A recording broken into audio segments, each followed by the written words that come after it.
Hello, my friends. Welcome back to Whispers in the Dark. Today, we're speaking to a battle almost every human carries, the ache of wanting to be seen and the fear of being exposed.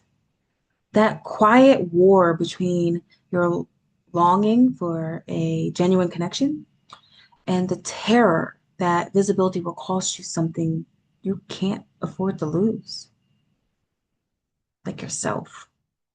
Have you ever noticed how quickly the desire to be understood gets tangled with the memory of danger, judgment, or rejection?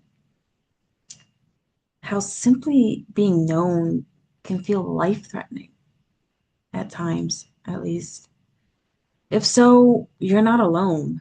I've lived through enough toxic and traumatizing experiences to know this conflict very intimately. And because of that, I've carried my own versions of these internal syndromes. The what if syndrome, anticipating danger, the what for syndrome, bracing for judgment, the why bother syndrome, expecting rejection before it even arrives. My hesitation has never been insecurity. It's always been warrior mode, which is a different form of survival or burnout from reliving the same emotional injuries over and over. I don't fear being seen. I fear the impact of being seen incorrectly. The cost of one more misinterpretation, one more betrayal, one more moment where my authenticity is met with harm. I'm done with all of that. And I fear losing myself in the process because when I say I'm done, I mean I am sick and tired of being sick and tired, and I am done with it. And so there's this part that starts, festering inside that you just don't want to come out because it's not you. So, yes, I fear losing myself in the process, becoming the reactive version of me instead of the woman that I have worked so hard to become. So, yes, it takes everything in me to record each podcast, to show up for public speaking, and to share my daily content. I hold myself to high standards. I live by my philosophy and I lead a high performance life. But at the end of every day, I am human. And humans are not built to repeatedly absorb trauma without hesitation. We pause, not because we doubt ourselves, but because we are trying to protect the parts of us that we worked so hard to rebuild and the parts of us that we are fighting so hard to keep and not let crumble. And that's where many of you are living too. I know I'm not alone. I know I've already said that you are not alone. The root is trauma. The moment your authentic self first became unsafe to express. And so you learned the wrong survival strategies. You thought you were standing up and protecting yourself by wearing a mask or hiding vulnerability, interpreting emotion as weakness or overly sensitive, being a guarded character in your own life story. Escapism becomes the default defense mechanism.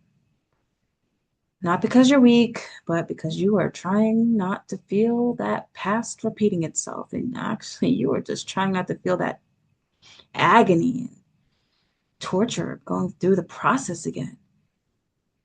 Before long, you're in that chronic survival mode, scanning for danger, avoiding intimacy, craving connection, but pulling away to feel in control. Living in the loop of fear, withdrawal, loneliness, escape. So, how do you break the vicious cycle? How do you walk out of the lonely, guarded place you never asked to live in, but it's all you know? I'd say you first begin by redefining vulnerability. As simple as it can sound and as difficult as it can actually be, it really is life changing. Because you see, vulnerability is not exposure, vulnerability is truth.